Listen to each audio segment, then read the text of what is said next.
Every minute, more than 500 hours of videos are uploaded to YouTube. So, how does YouTube decide what videos to recommend to billions of people? Is it based on subscribers, viewers, or something else? Let's find out. First, YouTube goals is simple. Keep viewers happy and keep them watching. Whenever you upload a video, YouTube doesn't immediately show to everyone. Instead, it starts with a small group of people who are likely to be interested. Then it watches how they react.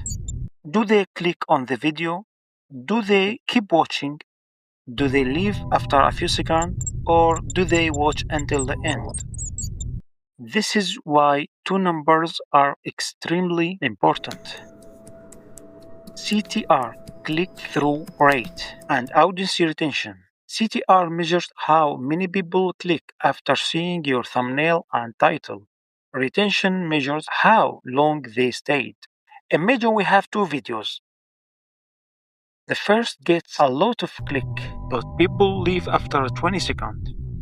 The second one gets fewer clicks, but viewers watch almost the entire video.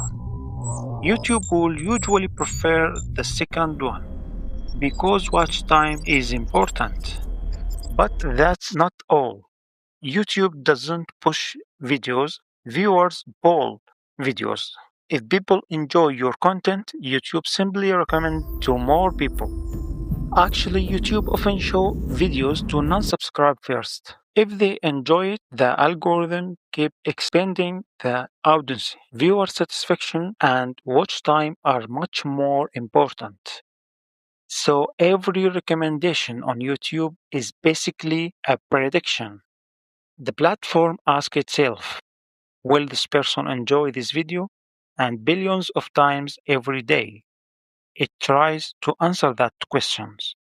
That's how YouTube recommendation system work. Not by luck, not by subscribers, but by understanding what viewers truly want to watch.